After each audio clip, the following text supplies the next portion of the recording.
Guys, so I just finished watching the UFC 298 main event, and oh man, Ilia Topuria is a monster. Before I get to that crazy main event, let's go through some of the main card first, and then we'll close everything off with that crazy finish from Topuria. But anyways, Kopylov Hernandez, a bit of a weird one. It didn't seem like Kopylov could do much, and he just honestly couldn't hang with Hernandez. Hernandez got him down.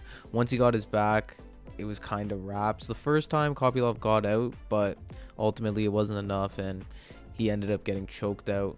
Good for Anthony Hernandez, and it was an okay fight, I guess, to open up the main card. Next up, of course, was MorriJRS versus Henry Cejudo, and this was a pretty weird fight as well.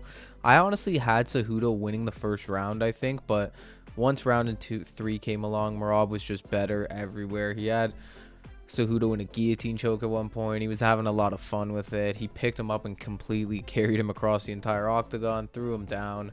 So that was interesting, and honestly, MorriJRS just did what I expected him to do. I thought he was definitely going to win this fight. He had the better gas tank. His wrestling was probably better at this time, and Cejudo just looks like he's done right now, man. I think he will retire. It looked like he did want to retire, but he didn't get a chance to go on the mic, so I don't know. That's pretty interesting, but overall, not a crazy fight. Didn't really like shock you at all, but it was just a good little 15-minute scrap, and MorriJRS got the better of it, and it looks like that'll probably line him up for a title shot against either Sean O'Malley or Chito Vera.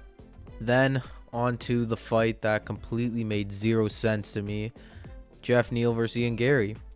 I honestly thought Jeff Neal won this fight. I think rounds 1 and 2 were definitely for Jeff Neal, and then I gave 3 to Gary, but that round was close too. I think Ian Gary was running away for a majority of this fight. I didn't actually think he won. I had Jeff Neal, but the judges saw it differently. 30-27 is nuts. I don't know how you think Neal doesn't get a round in there somewhere, but whatever. Yeah, honestly, not really an impressive performance from Ian Gary. He didn't really shock me. He didn't like blow the boots off me. Like, honestly, I think that his call out with Colby Covington, I'm down for it because it kind of makes sense, and I don't really know who else Colby would fight at this point. There really isn't anybody else I think he'd accept the fight against, but I think the Ian Gary fight would get him excited, and I think that's actually a pretty good matchup for Colby, honestly, so I think he'll take the fight too, and it'll make sense. I don't think Ian Gary won any fans back with this one at all, though. Definitely lackluster, definitely boring, and yeah, nothing too impressive.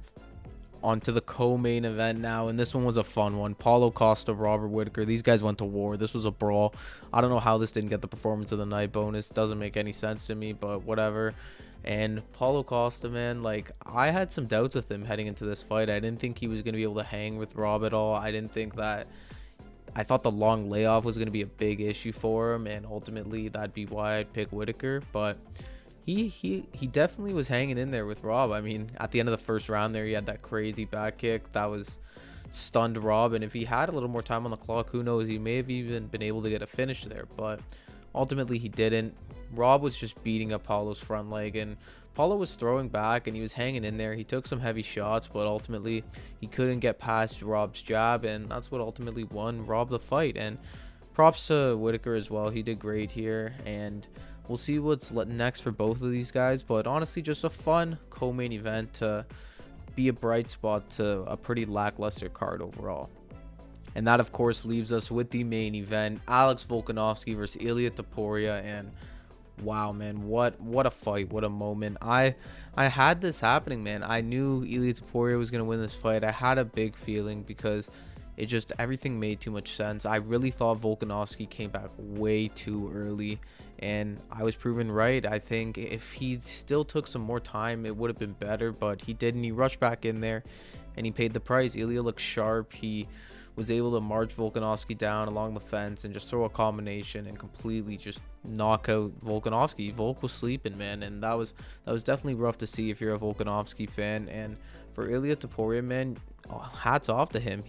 Everything he said that he was gonna do, he did, and it all happened. So he did amazing. What a performance, and he's a killer, man. I don't even know who would dethrone him at this point in this division. Even I think they are gonna give Volk the immediate rematch, but I don't think anything's going to change. I think it'll be the same result. And ultimately, there isn't just any big guy in featherweight right now that stands out to me that would have a chance against Ilia, so he may hold the belt for a pretty long time.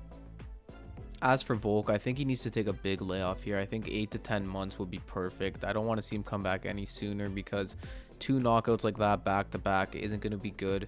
Take some time off, refocus, and then try and make another run at the title.